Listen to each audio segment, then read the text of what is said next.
गंवार पति। एक लड़की की शादी उसकी मर्जी के खिलाफ एक सीधे साधे लड़के से की जाती है जिसके घर में एक माँ के अलावा और कोई नहीं है। दहेज में लड़के को बहुत सारे उपहार और पैसे मिले होते हैं। लड़की किसी और लड़के से बेहद प्यार करती थी और लड़का भी। लड़की शादी होके आ गई अपने ससुराल। सुहागरात के वक्त लड़का दूध लेके आता है तो दुल्हन सवाल पूछती है अपने पति से। एक पत्नी की मर्जी के बिना पति उसको हाथ लगाए तो उसे बलात्कार कहते हैं या हक। पति, आपको इतनी लंबी और गहरी जाने की कोई जरूरत नहीं है, बस दूध लाया हूँ, पी लीजिएगा। हम सिर्फ आपको शुभ रात्रि कहने आए थे, कह के कमरे से निकल जाता है। लड़की मन मारकर रह जाती है क्योंकि लड़की चाहती थी कि झगड़ा हो ताकि मैं इस गंवार से पीछा छुटा सकूं। है तो दुल्हन मगर घर का कोई भी काम नहीं करती, बस दिन भर ऑनलाइन रहती और न जाने किस किस से बातें करती। मगर उधर लड़के की माँ बिना शिकायत के दिन भर चूल्हा चौका से लेकर घर का सारा काम करती, मगर हर पल अपने होठों पर मुस्कुराहट लेके फिरती। लड़का एक कंपनी में छोटा सा मुलाजम है और बेहद ही मेहनती और ईमानदार। करीब महीने भर बीत गए मगर पति पत्नी अब तक साथ नहीं सोए। वैसे लड़का बहुत शांत स्वभाव वाला था, इसलिए वह ज्यादा बातें नहीं करता था। बस खाने के वक्त अपनी पत्नी से पूछ लेता था कि कहाँ खाओगी, अपने कमरे में या हमारे साथ। और सोने से पहले डायरी लिखने की आदत थी जो वह हर रात को लिखता था। ऐसे लड़के के पास एक स्कूटी थी, वह हर रोज बाहर जाती थी, पति के ऑफिस जाने के बाद और पति के वापस लौटते ही आ जाती थी। छुट्टी का दिन था, लड़का भी घर पर ही था, तो लड़की ने अच्छे भले खाने को भी गंदा कह के माँ को अपशब्द बोल के खाना फेंक देती है। मगर वह शांत रहने वाला उसका पति अपनी पत्नी पर हाथ उठा देता है, मगर माँ अपने बेटे को बहुत डांटती है। इधर लड़की को बहाना चाहिए था, झगड़े का उसे मिल गया था। वह पैर पटकती हुई स्कूटी लेके निकल पड़ती है। लड़की जो रोज घर से बाहर जाती थी वह अपने प्यार से मिलने जाती थी। लड़की भले टूट कर चाहती थी लड़के को, मगर उसे पता था कि हर लड़की की एक हद होती है जिसे इज्जत कहते हैं, वह उसको बचाए रखी थी। इधर लड़की अपने प्यार के पास पहुंचकर कहती है, अब तो एक पल भी उस घर में नहीं रहना मुझे। आज गंवार ने मुझ पर हाथ उठा के अच्छा नहीं किया। लड़का, अरे तुमसे तो मैं कब से कहता हूँ कि भाग चलो मेरे साथ कहीं दूर, मगर तुम हो कि आजकल पे लगी रहती हो। लड़की, शादी के दिन मैं आई तो थी तुम्हारे पास, तुम ही ने तो लौटाया था मुझे। लड़का, खाली हाथ कहाँ तक भागोगे, तुम ही बोलो। मैंने तो कहा था कि कुछ पैसे और गहने साथ ले लो, तुम तो खाली हाथ आई थी। आखिर दूर तक एक नई जगह में जिंदगी नए सिरे से शुरू करने के लिए पैसे तो चाहिए ना।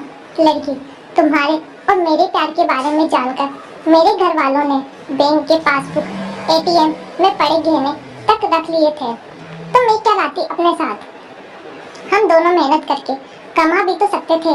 लड़का, चलाकर इंसान पहले सोचता है और फिर काम करता है। खाली हाथ भागते तो ये इश्क का कबूत 2 दिन में उतर जाता, समझी। और जब भी तुम्हें छूना चाहता हूँ बहुत नखरे हैं तुम्हारे, बस कहती हूँ शादी के बाद। लड़की, हाँ शादी के बाद ही अच्छा होता है ये सब, और सब तुम्हारा तो है। मैं आज भी एक कुंवारी लड़की हूँ, शादी करके भी आज तक उस गंवार के साथ सो न सकी क्योंकि तुम्हें ही अपना पति मान चुकी हूँ। बस तुम्हारे नाम की सिंदूर लगानी बाकी है, बस वह लगा दो, फिर सब कुछ तुम अपनी मर्जी से करना। लड़का, ठीक है मैं तैयार हूँ, मगर इस बार कुछ पैसे जरूर साथ लेके आना। मत सोचना हम दौलत से प्यार करते हैं, हम सिर्फ तुमसे प्यार करते हैं, बस कुछ छोटी मोटी बिजनेस के लिए पैसे चाहिए। लड़की, उस गंवार के पास कहाँ होगा पैसा, मेरे बाप से 3 लाख रुपए ऊपर से मारुति कार ली है, बस कुछ गहने हैं वह लेके आऊंगी। आज लड़का लड़की को होटल का पता देकर चला जाता है। लड़की घर आकर फिर से लड़ाई करती है, मगर अफसोस वह अकेली चिल्लाती रहती है, उससे लड़ने वाला कोई नहीं था। रात 8 बजे लड़के का मैसेज आता है व्हाट्सएप पर कि कब आ रही हो। लड़की जवाब देती है, सब्र करो, कोई सोया नहीं है, मैं 12 बजे से पहले पहुंच जाऊंगी। क्योंकि यहाँ तुम्हारे बिना मेरी सांसें घुटती है। लड़का, ओके, जल्दी आना, मैं होटल के बाहर खड़ा रहूंगा। लड़की अपने पति को बोल देती है कि मुझे खाना नहीं चाहिए, मैंने बाहर खा लिया है, इसलिए मुझे कोई परेशान न करे। इतना कह के दरवाजा बंद करके अंदर आती है कि पति बोलता है कि वह अलमारी से मेरी डायरी दे दो, फिर बंद करना दरवाजा, हम परेशान नहीं करेंगे। लड़की दरवाजा खोले बिना कहती है कि चाबियां दो अलमारी की। लड़का, तुम्हारे बिस्तर के पैरों तले है चाबी। मगर लड़की दरवाजा नहीं खोलती, बल्कि जोर जोर से गाना सुनने लगती है। बाहर पति कुछ देर दरवाजा पीटता है, फिर हार कर लौट जाता है। लड़की ने बड़े जोर से गाना बजा रखा था। वह अलमारी खोल के देखती है, जो उसने पहली बार खोला था, क्योंकि वह अपना सामान अलग अलमारी में रखती थी। अलमारी खोलते ही हैरान रह जाती है। अलमारी में उसके अपने पासबुक, एटीएम कार्ड थे, जो उसके घर वालों ने छीन के रखे थे। खोल के चेक किया तो उसमें वह पैसे भी ऐड थे, जो दहेज में लड़के को मिले थे, और बहुत सारे गहने भी जो एक पेपर के साथ थे, और उसकी मिल्कियत लड़की के नाम थी। लड़की बेहद हैरान और परेशान थी। फिर उसकी नज़र डायरी में पड़ती है और वह जल्दी से वह डायरी निकाल के पढ़ने लगती है। लिखा था, तुम्हारे पापा ने एक दिन मेरी माँ की जान बचाई थी, अपना खून देकर। मैं अपनी माँ से बेहद प्यार करता हूँ, इसलिए मैंने झुककर आपके पापा को प्रणाम करके कहा कि आपका ये अनमोल एहसान कभी नहीं भूलूंगा। कुछ दिन बाद आपके पापा हमारे घर आए, हमारे तुम्हारे रिश्ते की बात लेकर, मगर उन्होंने आपकी हर बात बताई मैं कि आप एक लड़के से बेहद प्यार करती हो। आपके पापा आपकी खुशी चाहते थे, इसलिए वह पहले लड़के को जानना चाहते थे। आखिर आप अपने पापा की प्रिंसेस जो थी, और हर बाप अपनी प्रिंसेस के लिए एक अच्छा ईमानदार प्रिंस चाहता है। आपके पापा ने खोज करके पता लगाया कि वह लड़का बहुत सी लड़कियों को धोखा दे चुका है और पहली शादी भी हो चुकी है, पर आपको बता न सके, क्योंकि उन्हें पता था कि ये जो इश्क का नशा है वह हमेशा अपनों को गैर और गैर को अपना समझता है। एक बाप के मुंह से एक बेटे की कहानी सुनकर मैं अचंभित रह गया। हर बाप यहाँ तक शायद ही सोचे। मुझे यकीन हो गया था कि एक अच्छा पति होने का सम्मान मिले या ना मिले, मगर एक दामाद होने की इज्जत मैं हमेशा पा सकता हूँ।